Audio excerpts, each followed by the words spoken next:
सत्यमेव जयते दोस्तों। आज मैं और ईशान भाई एक बार फिर से आपके सामने हाजिर हैं कुछ नए फैसलों पर बात करने के लिए। स्वागत है ईशान भाई आपका इस थैंक यू हमारे so much sir. Platform legal bulletin पर। ये इलाहाबाद हाई कोर्ट का है। ये बहुत इम्पोर्टेंट मामला है और बहुत काम आने वाला है वकीलों के लिए भी और जो लॉ के स्टूडेंट हैं उनके लिए भी और जो ऑडियंस है उसके लिए, जिसमें मेंटेनेंस की मांग करती है एक पत्नी अपने पति से या दूसरे लोग भी जो परिवार के मेंबर्स हैं। जैसे माँ अपने बेटे से कर सकती है, और अगर बेटा ना हुए हैं बहू करने वाली है तो उससे भी कर सकती है, लेकिन मेजरली जो आता है मेंटेनेंस का केस वो पति और पत्नी के बीच का आता है। ये मामला चंदौली जिले का है और वहाँ पे ये चैलेंज किया गया था फैमिली हेड कोर्ट में। पत्नी ने मेंटेनेंस की मांग की और वहाँ इस जो फैमिली कोर्ट थी उसने साफ साफ मना कर दिया कि इसमें मेंटेनेंस दिया जाना एप्लीकेबल नहीं होता है, तो उसकी याचिका से खारिज कर दी। फिर उसके बाद ये मामला आया था हाई कोर्ट में निगरानी याचिका के रूप में। जस्टिस मदन पाल की बेंच इस मामले की सुनवाई कर रही है। कोर्ट में कई सारे फैक्ट रखे तो खास तौर से ये था कि पत्नी का जो रवैया था पति को लेके वो अच्छा नहीं था, क्योंकि वो एक हायर क्लास से बिलोंग करती थी, मतलब इकोनॉमिक कंडीशन उसकी बहुत अच्छी थी। जो उसका मायके पक्ष का चीजें थी और जो दूसरा पक्ष था जो पति था वो उस लेवल का उसकी इकोनॉमिक कंडीशन नहीं थी। तो इसके आधार पर जो है वो तब उसको छोड़ के चली गई थी।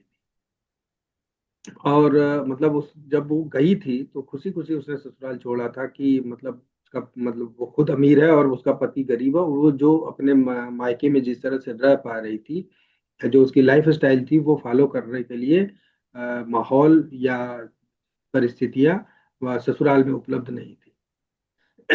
दूसरा ये था कि जो आधार कार्ड था महिला का, ये भी प्ली ली गई थी कि आधार कार्ड का महिला जो बना महिला का 2016 में, उसमें उसके पति का नाम दर्ज था।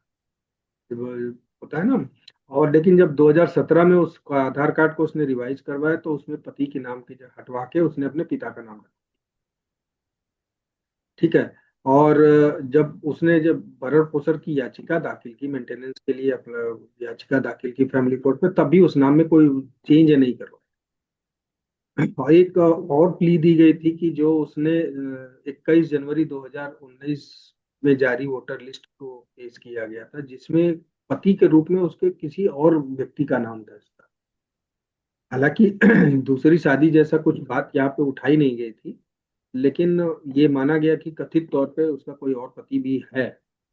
तो लेकिन अब ये था कि अगर उसको चैलेंज करने के लिए कि उसने 340 के तहत, सीआरपीसी के तहत कोई शिकायत दर्ज कराई जानी चाहिए थी कि मेरा नाम गलत छप गया है या मेरा नाम गलत है। वो कंप्लेंट उसकी तरफ से नहीं किया गया था। और न ही कोई दूसरी रिपोर्ट दर्ज कराई गई थी, न कहीं कंप्लेंट दी गई, न कहीं रिपोर्ट दर्ज हुई थी। ये भी कारण था।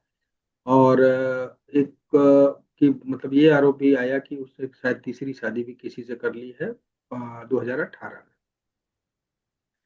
अब जब वो आया, जीरा की बात हुई फैमिली कोर्ट में, तो वो ये स्पष्ट कारण नहीं बताया उसने कि वो क्यों छोड़ के जा रही है अपने पहले पति जिससे वो मेंटेनेंस क्लेम कर रही है, उसके साथ रहने के लिए क्यों नहीं तैयार है। और ये बताया कि यूपी पुलिस में कांस्टेबल के का पद भी उसके पास था। तो उसने जब वो पद पे पोस्ट पे ज्वाइन कर लिया, कांस्टेबल बन गई, तो उसके बाद उसका बिहेवियर एकदम से पूरी तरह से चेंज हो गया। तो इस सब के फैक्ट्स के आधार पर कोर्ट ने कहा कि ट्रायल कोर्ट का जो डिस्कस था वो बिल्कुल सही था और वो अपनी मर्जी से अलग रह रही है, इसलिए यहाँ पे मेंटेनेंस अप्लीकेबल नहीं है। कोर्ट ने पिटीशन जो रिवीजन पिटीशन, सॉरी, निगरानी पिटीशन थी उसको खारिज कर दिया। तो हमसे जुड़ने के लिए थैंक यू सो मच।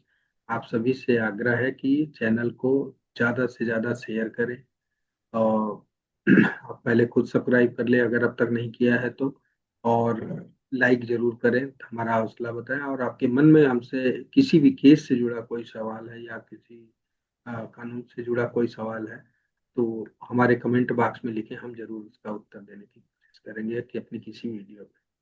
तो अभी के लिए धन्यवाद। थैंक यू ईशान जी, कल फिर मिलते हैं हम लोग। Thank you sir.